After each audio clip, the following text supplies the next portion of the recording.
Okay, here we go.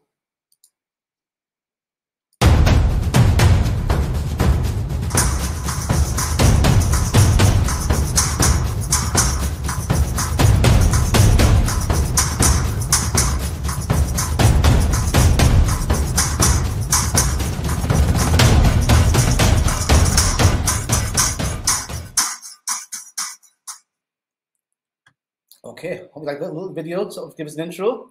Don't forget, sort of during the whole webinar, sort of please ask questions. It's been moderated by our sort of digital lead, Alex. So he'll sort of keep an eye on that, and I'll try and answer questions as we go along.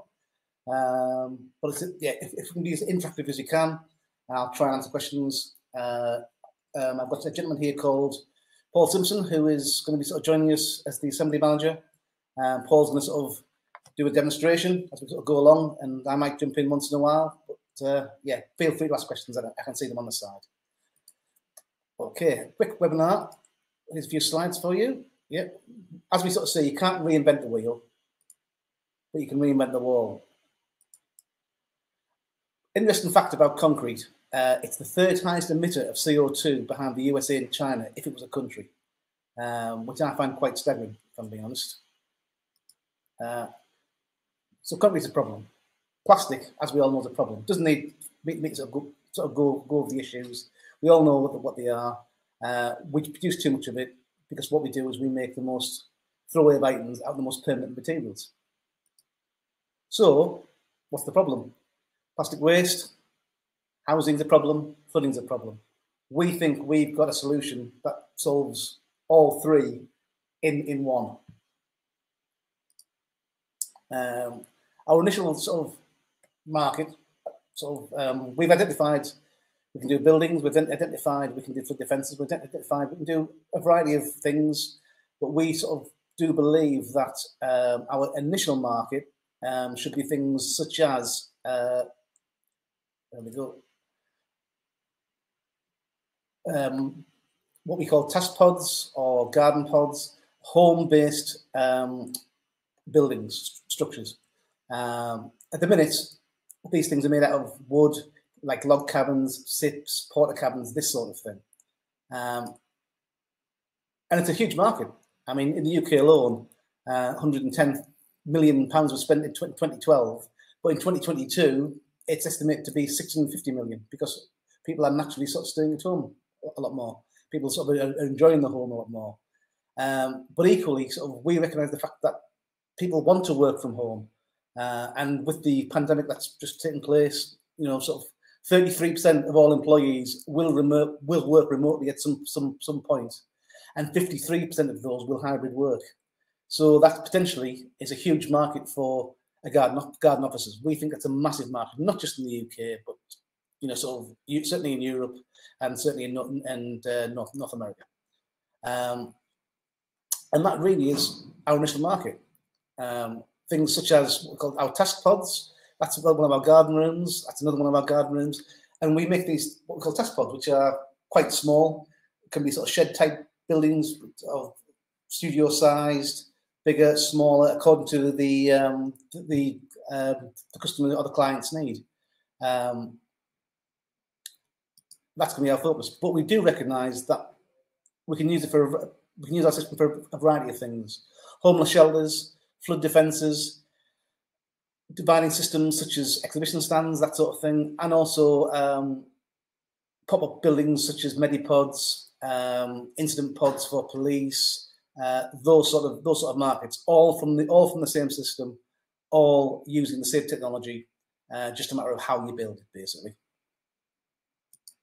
Right. So don't take our word for it. We'll show you how we do it live.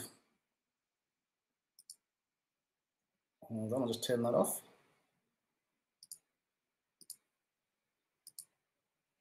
Okay, as you can sort of see on the camera here,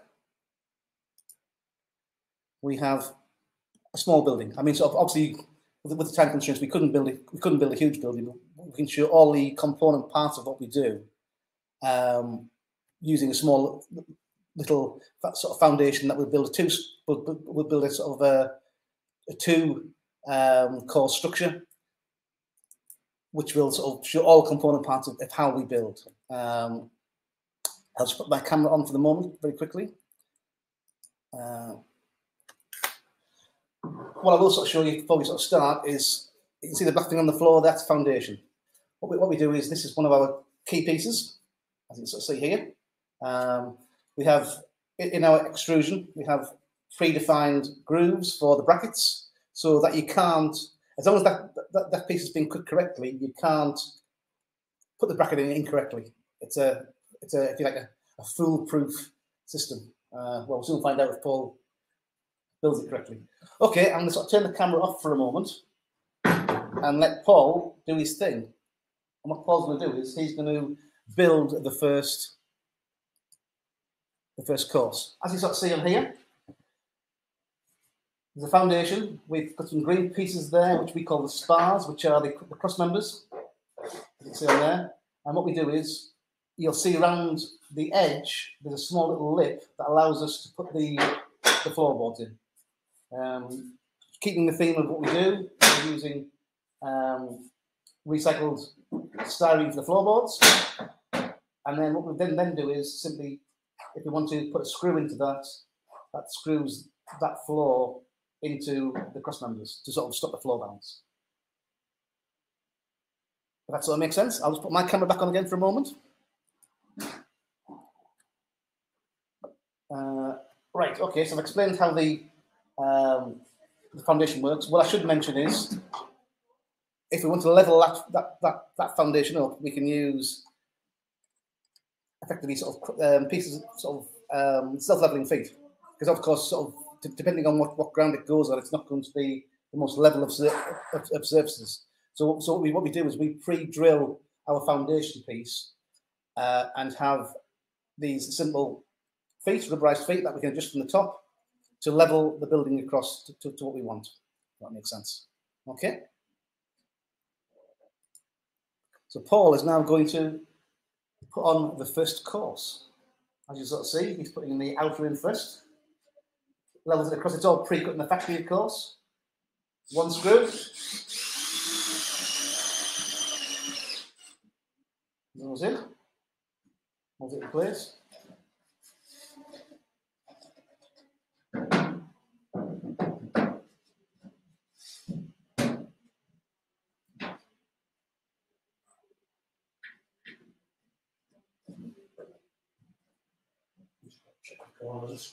Yeah, check the corners are straight, which is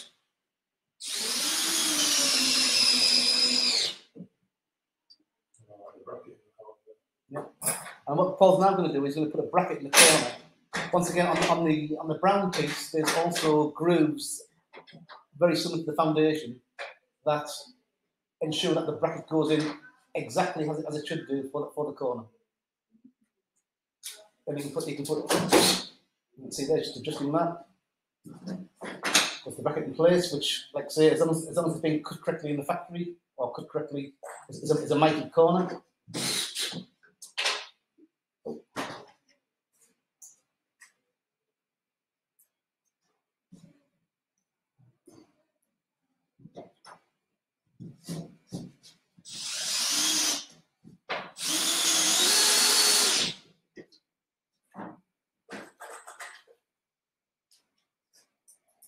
And depending on what we're doing, we can put either two brackets in there or a single bracket.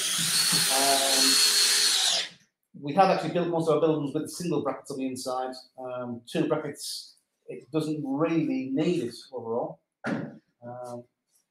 We've sort of found from our experience.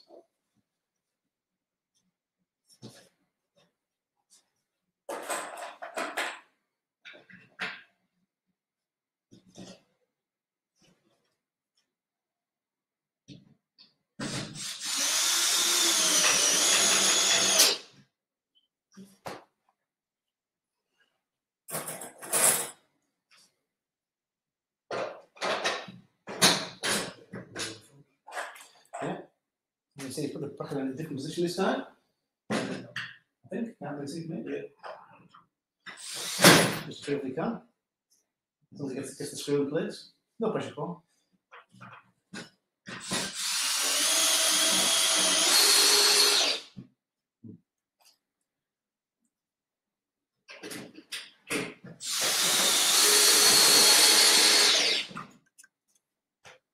What I should sort of say, which I'm not sure if you sort of saw from the start there, Paul's picking the pieces from behind you.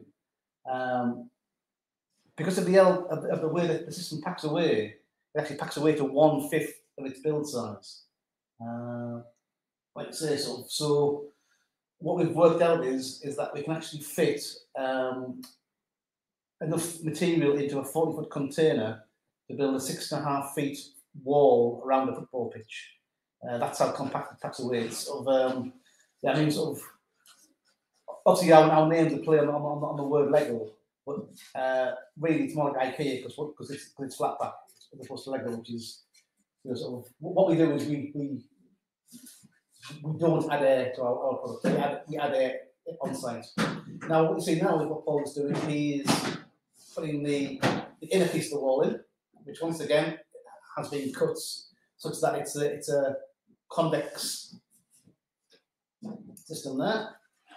It's the inverse of the wall, and what he's doing is putting each piece in again.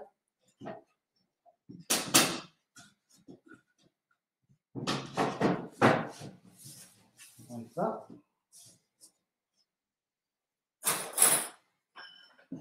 The bracket place there.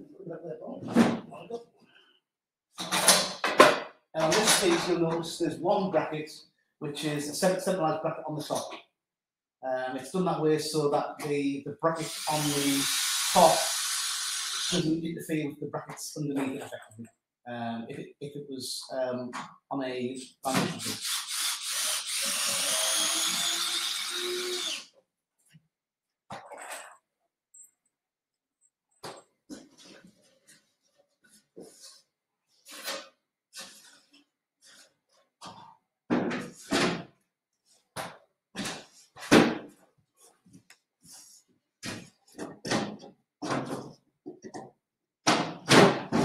I'll try and answer some questions as we go along here. Sort of, Henry, are you planning to sell these raw to or as modular packs?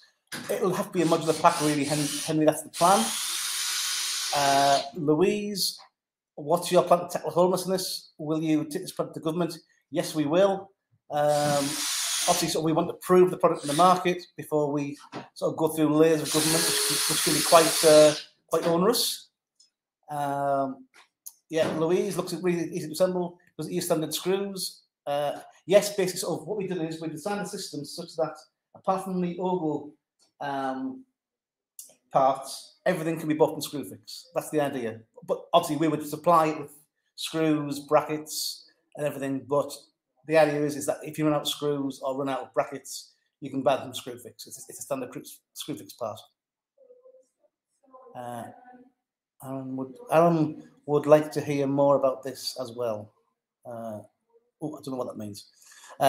Okay, yes, about buying from the hardware store. Yeah, okay. So we've now put one course on. As you'll appreciate, this is only a small building, but sort of the size to a certain degree is irrelevant. It's to show the purpose of how it works. I'm going to just quickly put that back into my camera for a moment because I want to show you a couple of features. Bear with me for a moment. Okay. Right. I've done a little cutaway to show you something about the system, how we designed the system. As I mentioned before, you can see on the side of the black here, there's a little groove, this little ledge. And the wood system is designed such that the floorboards, when they go in, actually go underneath the wall. So it provides an absolutely secure fitting. And what we can then do is, that is pretty much waterproof as it is. But obviously, if we put a silicon bead along there, that makes that floor completely waterproof, which I think is one of my favourite little design quirks. Okay. I think Paul's going to put the second course on now. So same principle again.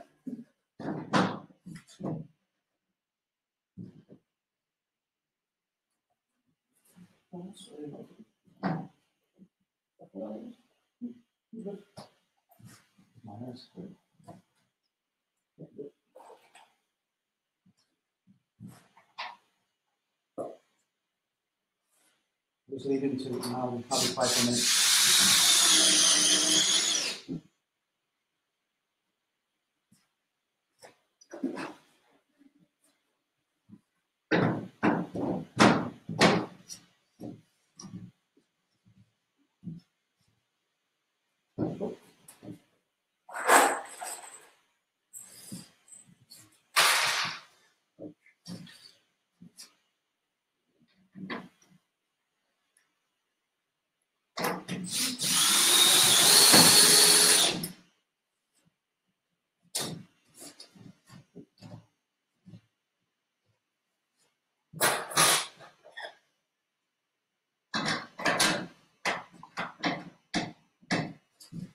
As I mentioned before, the secret's all in the bracket. As long as the building's been put correctly, the brackets will pull everything too.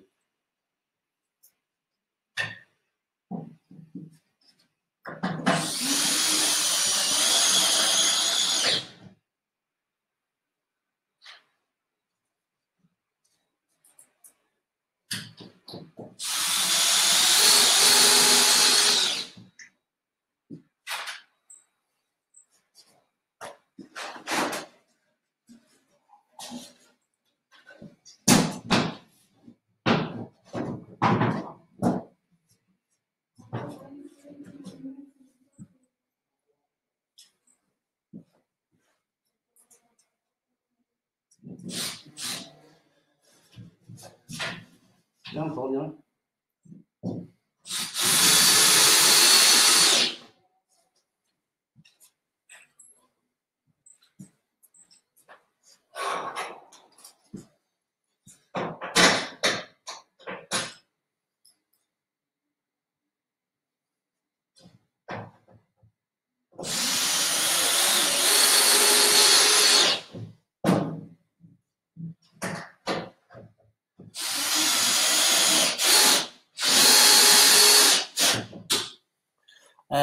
Go back to a couple of questions here.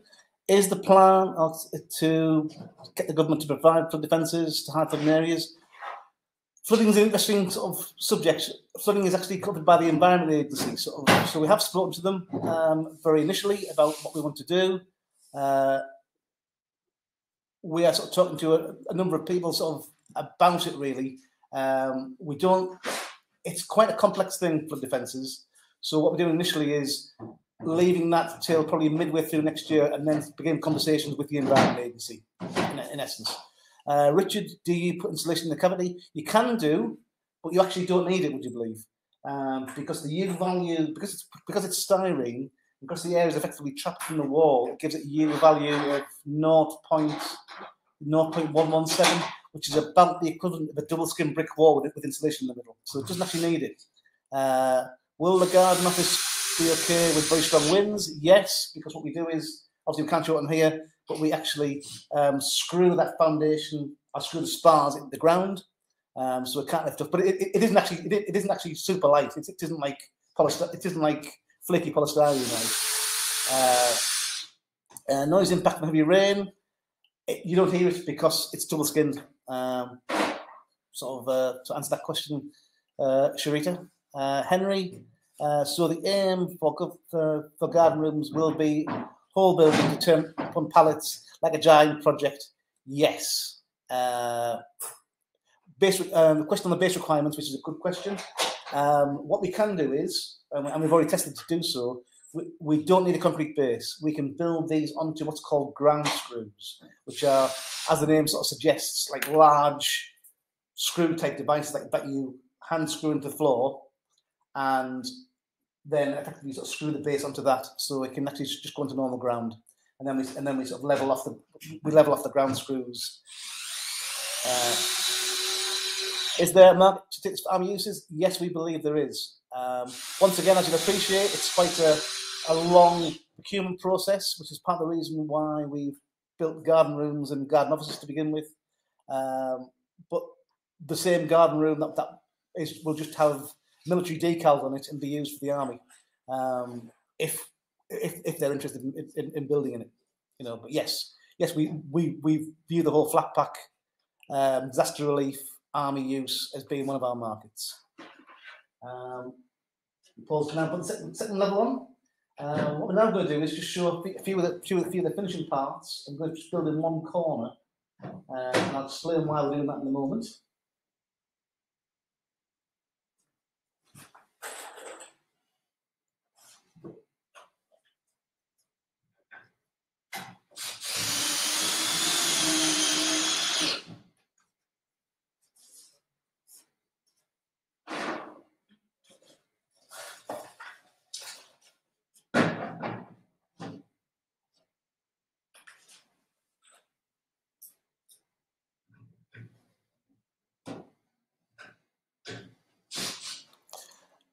Phil, is it stronger than standard UPVC? Yes, it is, definitely.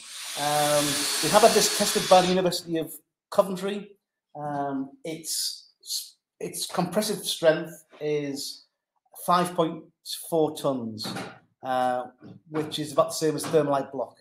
It's actually very, even though it's a hollow system, it's very, very strong.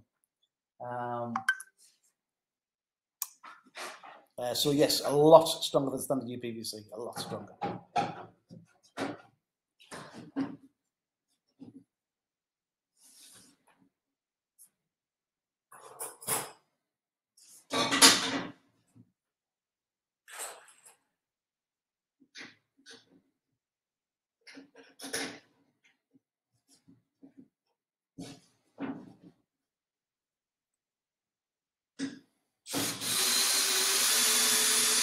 Fire rating, we don't have a fire rating at the moment. We have done some basic tests. It doesn't have, for garden rooms, it doesn't need a fire rating, but what we do is we treat it with an incandescent coating, which gives us about 35 minutes. But if you wanted to make that such that it was okay for full household use to live in, all we would do is we'd simply put a gypsum board on the inside to give it a 1 hour rating. That answers your question, Richard, hopefully. So Paul's put a little corner on there now, and the reason why I put that corner on is to replicate effectively a window. So what we do here is, I think we'll need some nubbins in there, Paul. Yeah. Aha. What Paul's now going to put in is what we call noggins. You see these two bits here? Yeah. Is it worth doing on the side one, Paul? Yeah. What these noggin pieces do is,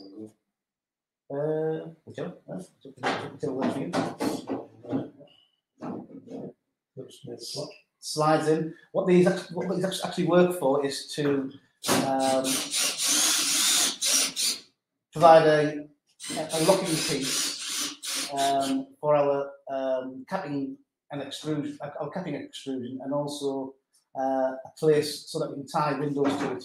To the wall, which you'll see in a moment.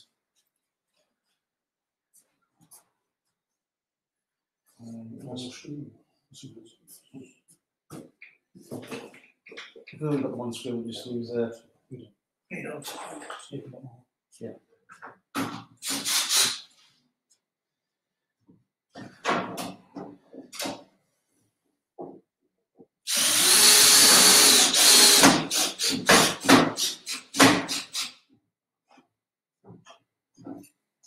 Okay, so I see the nuggins on there now.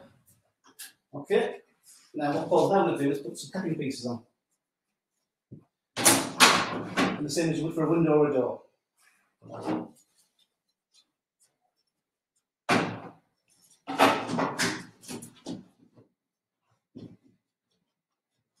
haven't got a window or door to sort of prove that it works, but believe me, it does.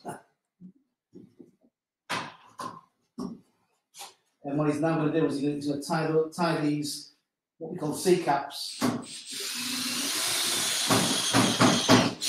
effectively, sort of, which then gives something for, obviously, sort of for the windows to sit on.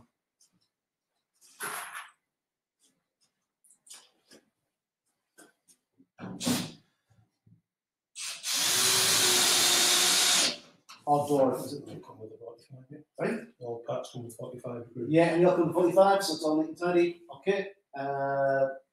Right. That's worth turning around a little bit to sort of show people. Yeah, cool. You can see it on there. Yeah, all nice and smooth. Right, that explains how the basic system works.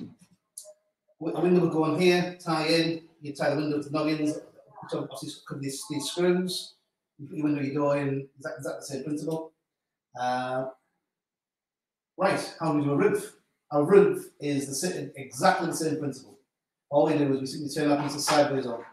So we have to imagine now that we've built up 7 or 8 course high. We're now putting the roof on.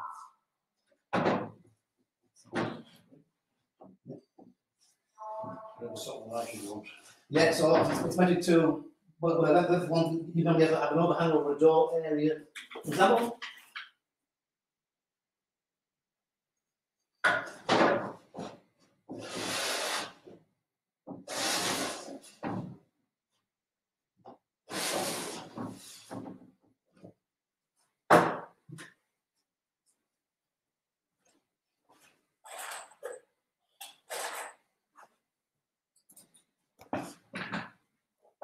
We've got the questions. Thanks, Louise. Yes, we're trying to sort of. Can somebody devise a way of assembling can somebody devise a way of segmenting our IP? Well, always possible, but unlikely unless they can invent a different way of doing an L shape.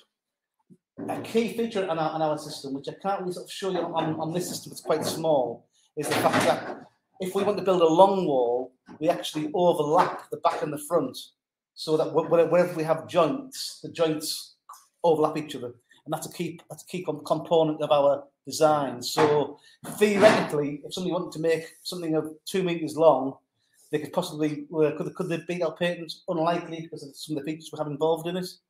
But certainly, if they want to build anything above 2 meters long, they would struggle a little bit. Can I paint outside? Yes, you can. You can paint it. You can decal it. You can clad it exactly the same as you would everything else. Mike, where will the electric sockets be installed? Stay with me on this one. I'll show you how that works in a minute, because I've got another piece I can show you. And I should sort of see there, Paul's now put the first piece on, and then what he would do is, if he was building a whole wall, he would then join that piece, next piece, next piece. He's going to put a noggin in there, and then what he would then do is, which we haven't got any here, is we would put what's called a damp-proof membrane on that roof, which is a thin tarpaulin, but it's designed to have a 25-year guarantee. He would put that on, and then what he would do is the same C-cap that he used for the windows, he would do the same thing around the outside of the building, for the outside of the roof, for the to cap the roof in the same way he capped the piece for the window and the door, or window stroke door. You can see these bits and pieces together. And then all three cut. Put them there like that. Obviously, you put a screw through there, and that would retain the damp-proof membrane on the roof, and also make the whole job neat, if you like. And that is the basic system of how it works. To go back to a couple of questions, which I'm sure you have, which I'm trying to sort of cover as we go along. One question was about the about painting it and decaling it. As you can appreciate, the wall is actually very, very smooth. Okay, so if we want to put a decal on that, you can put it on straight away. You can wallpaper it. You can do whatever you want with it. It's effectively, yes, it's got a small line. But the line is so, it's a bit like Lego. It's fairly noticeable. So once you put a any sort of coating on it or cladding on it, you're not going to notice that line. Which, if anybody's seen our video, so we have a building that's been fully clad, and you can if you go right close, you can see the joints, but otherwise you can't. It's not going to take that roof off there, Paul. I'll show people how the electrics work. Actually, I tell you what I'll use it. If you don't mind, I'll go back to the normal camera.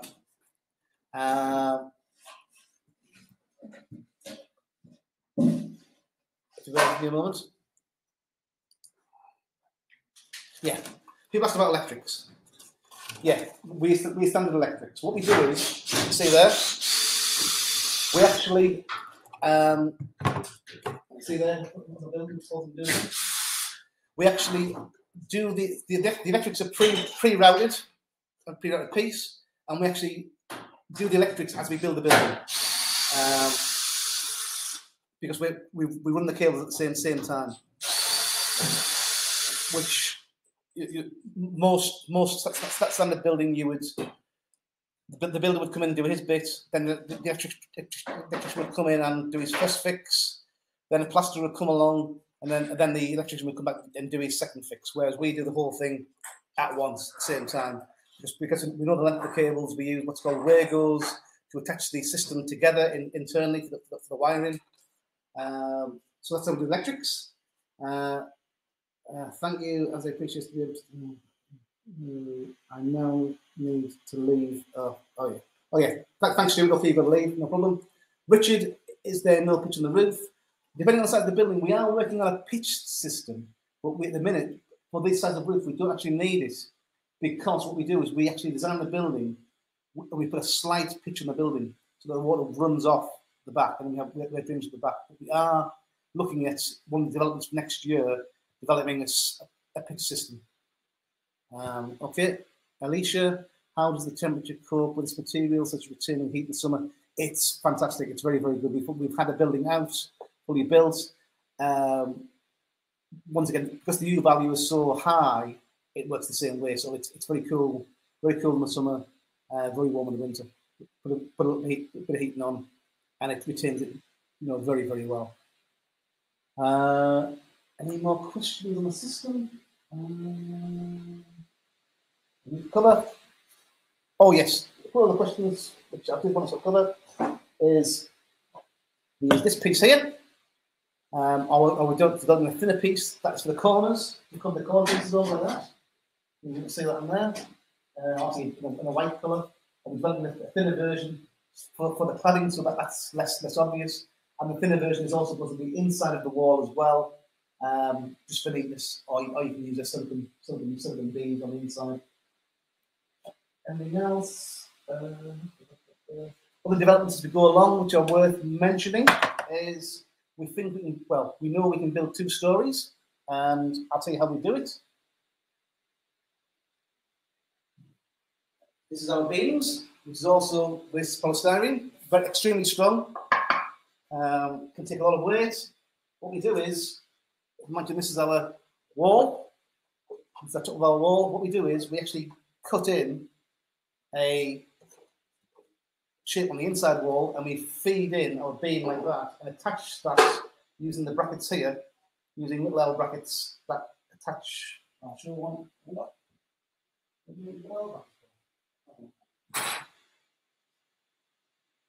Pre-cut joist feeds in like that, you can see, and we attach it to joist internal of the wall like that, with one of those little brackets. Okay, so it's got on the inside, but you can't see it on the outside. So that's how we build 2-story. Next question: how do you get your PS feedstock? We have a number of suppliers at the moment. That was sort of, I don't want to sort of give away our sources, but yes, we have a large retailer that we're working with. We're also working with a couple of the larger recycling companies. You'll know them if I sort of say the names, but obviously sort of for commercial reasons, I can't really sort of divulge names. Okay, I think that's it from a demonstration. Do we have any more questions?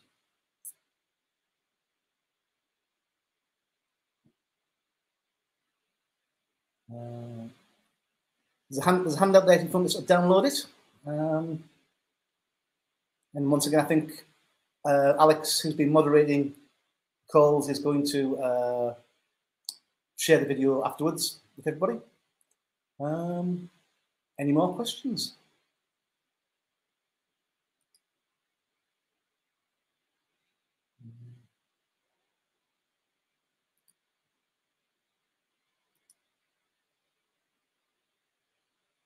Well, I think that's all the questions as we go along. I'd like to sort of say thanks to Alex for moderating, and thanks to Paul for doing his demo. And once again, if you've got any questions, once again, just feel free to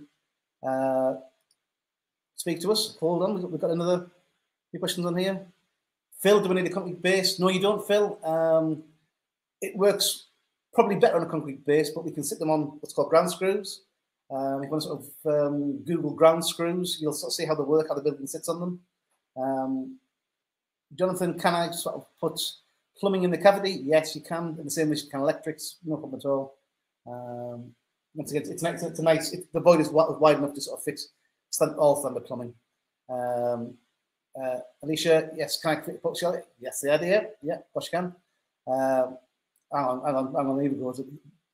Andrew asks, what breed is Alfie? I've got to know. Yeah, what breed is Alfie? I've got to know this now. Welsh Terrier cross. Well, I must admit, all terriers look a bit cross, don't they? But yeah, lovely looking dog. We actually have a Maltese at home, which is a Maltese Terrier and a Shih Tzu. And yeah. The less said about that, the better. Okay. Amanda has an air deal. There we go. Any more questions before we call that a wrap for the day?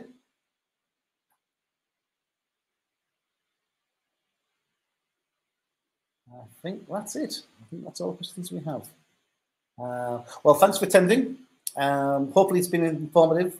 Once again, if you have any more questions around the crowdfund or even just general queries that you think of later, you can get me on my email, which is gary.giles@ogelworld.com. I'm not sure if Alex has a slide for that. I don't know if he has. Don't worry if he hasn't. You can sort of, the details will be in the handout that's sent out to you. Okay.